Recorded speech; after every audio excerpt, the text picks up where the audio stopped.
Assalamualaikum warahmatullahi wabarakatuh. Saya Valistiani dari kelompok 5 dari Humas 6. Di sini saya akan membahas tentang tantangan dan peluang Humas di era digital. Yang pertama, perkembangan era digital. Perkembangan dunia global yang demikian pesat menuntut media massa untuk bertransformasi dari konvensional menjadi digital. Media informasi seperti televisi, koran, dan radio bukan lagi sumber informasi utama. Masyarakat sudah beralih kepada media internet yang terbukti lebih update dan praktis. Selanjutnya, definisi tantangan. Tantangan adalah suatu hal atau suatu bentuk usaha yang memiliki tujuan untuk mengunggah kemampuan. Ada 3 tantangan terbesar yang dihadapi praktis PR selama menjalankan program PR di masa pandemi COVID-19 seperti sekarang ini. Yang pertama, tantangan komunikasi dan informasi. Yang kedua, tantangan anggaran yang harus dipangkas karena efisien anggaran perusahaan. Dan yang ketiga, tantangan merubah kegiatan yang biasanya offline menjadi online. Selanjutnya, definisi peluang.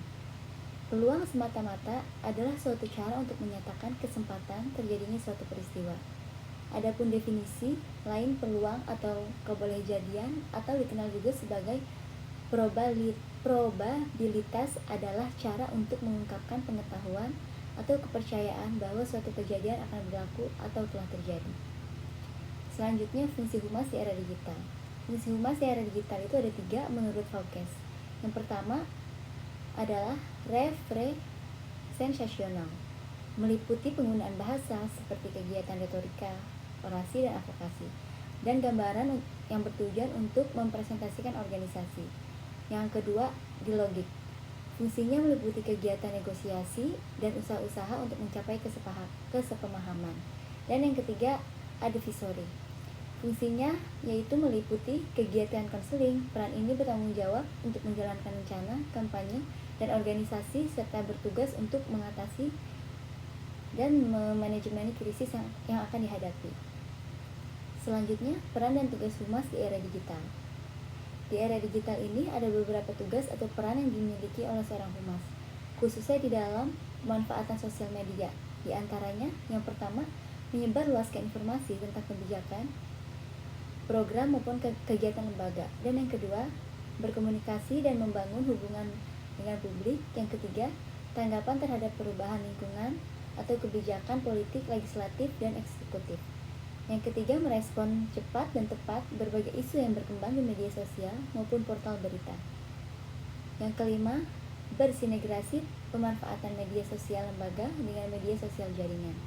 Yang keenam, memantau percakapan atau pemberitahuan terkait lembaga di media sosial maupun portal berita. Dan yang ketujuh, mengidentifikasikan siapa yang pro dan kontra dengan lembaga. Selanjutnya, tantangan humas di era digital. Di era digital saat ini, public relation wajib menghadapi 5 tantangan. Yang pertama, konvergensi media tradisional dan digital. Yang kedua, bentuk komunikasi interaktif. Dan yang ketiga, informasi sekarang mengalir dengan cepat dan gratis. Yang keempat, segala sesuatu didukung oleh teknologi. Dan yang terakhir adalah kecepatan perubahan dan kecepatan respon. Tantangannya adalah kemampuan humas untuk membedakan antara voice dan noise adalah lalai dalam mengambil atau menyampaikan informasi akan menjadi bumerang lagi bagi humas dan lembaga yang diwakilinya.